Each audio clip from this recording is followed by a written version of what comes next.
So, hello mga Cultronics. Nandito naman po tayo ngayon sa ating pag-upgrade dito sa ating Enjoy coffee machine.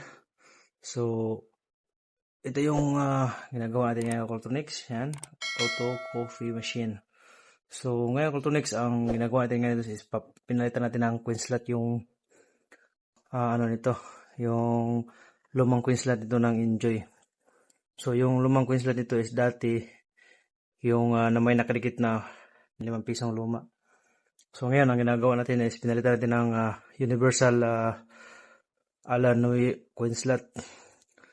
So, ayan na next. Buksan natin. So, ayan. Ito po yung pinalitan natin Kakultronix. Ayan o. Kung makita nyo Kakultronix, ito po yung natin. Alan universal coin slot. Ayan. So, natapos ko na program ito Kakultronix. At ipapakita ko lang sa inyo kung paano pinaprogram ito. At itong mga wiring connection niya, ayan, walang binago dyan Walang binagong wiring connection yan. So yun pa rin, ano yung original na connection dati, yun pa rin. Ayan. At nilinis ko na din yung yung mga dispenser nito. So tinanggal ko yung mga cap nito at nilinis ko. Ayan. So grabe sa sobrang dumi niya ay nag-stack up minsan yung hindi masyado nag-mix yung mga coffee niya. At sinabay na din yung ng may-ari ng pag-upgrade ng coin slot para malagyan na po siya ng bago na 5 piso. So ayan ko next. At punta tayo sa likod. So ito po yung likod niya Cultronics. Ayan. Kung makita nyo, ito po yung likod nito. So ito po yung board niya. Yan cover ng plastic yung motherboard niya, yung control board dito sa loob yan. At ito po yung mga motor niya. Yan, 3 motor sa baba at 3 motor din sa ibabaw. Ito yung sa powder. Yung paglaglag ng powder dun sa dun sa mga cups niya. At ito naman yung heater natin. So ayan Cultronics. Yan, malinis na po yan.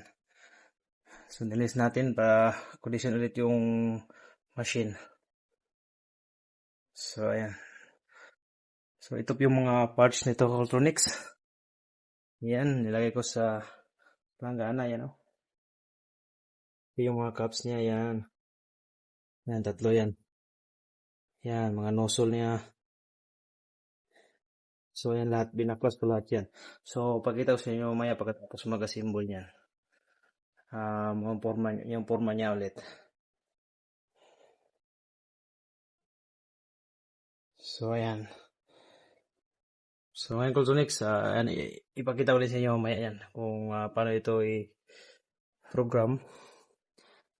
At maraming nagtatanong nito kung paano ito pinaprogram dahil yung iba nagtatanong sa isang video ko na in-upload ko na nag-upload ako ng isang Alan na universal coin slot din is pag nilagyan niya lang pag nilugan na lang 5 piso 5 cup din ang madidetect niya sa program dahil dun sa program niya is hindi na program ng maayos. So ipapakita ko sa inyo mamaya pagkatapos ma-symbol natin to. So sa lahat na nagtanong sa video na to at masagot ko na sa inyo ito kung paano ito pinaprogram dahil yung ni-reply ko dun sa inyo is hindi ko masyadong ma-explain sa inyo dahil wala sa actual yung pag-explain ko sa inyo. Ito is makikita nyo na kung paano ito program. Saan tayo mag-adjust para paghulog mo ng 5 piso, 1 cup lang ang lalabas, hindi 5 cup. Yung iba daw 10, yung iba 4, yung iba 5, yung iba 3. So iba-iba yung mga tanong nila dahil dito sa pag-program. Dahil hindi daw gumagana yung universal coin slot. So ayan, assemble natin yung Cultronics.